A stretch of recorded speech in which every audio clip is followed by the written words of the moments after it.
Tell me if this sounds familiar. You're surfing the internet and all of a sudden you see a pop-up like this from Microsoft. So you do what it says and you call up the number, and then you're connected to this guy.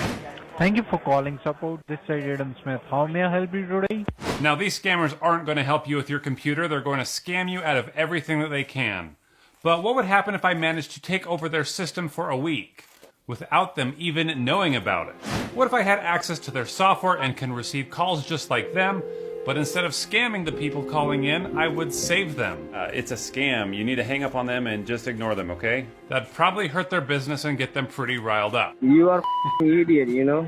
I recently was able to download a folder from one of their computers containing all the files, including their calling software. And thanks to my friend Cyber Ninja, I've got it installed on my computer. We're able to see the incoming calls and see what they see, and answer a call as they would, without them knowing that we're really there.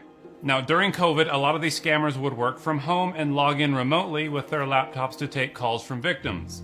But now they're mostly back to work in the office, and I can track their IP address to an area in Delhi, India, where there's a co-working space that I think would be perfect for running a call center.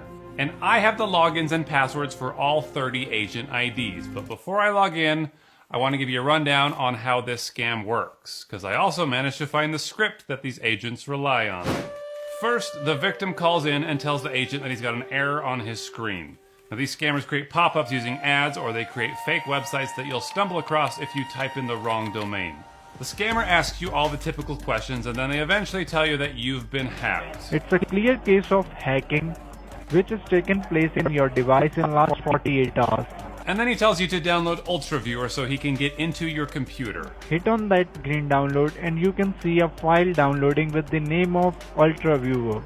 When he's connected to your machine, he tells you to open up the command. Shortly after we leave the location, Billy starts having unexplained experiences, leading him to believe that something dark has followed him home. I don't know what it was, but I saw this gray thing run across my backyard at night, and it wasn't an animal or anything. I kind of wrote it off. But then the next night, I came here to my office, and it's kind of dark inside, and for a split second, it looked like there was something that just darted right underneath my chair. Later on, I'm reviewing evidence, and I fall asleep, and I never fall asleep in my chair. And I wake up to this thing just towering right over me, looking down, and in a split second it was gone. And so I knew right then that I've got to clear myself and I've got to clear my house. So when I get home, I break out the Palo Santo and the torch, and it wouldn't work. I couldn't light it. It needed gas. I went to put the gas in it. The tip broke.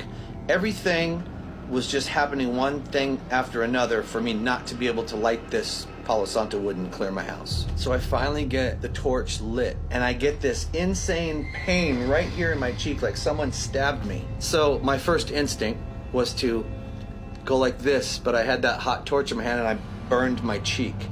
3rd-degree burn. In my head, I just heard laughing. I've always said, if there's something that's extremely evil in nature and you need to remember to clear yourself before you leave a location. I didn't do that.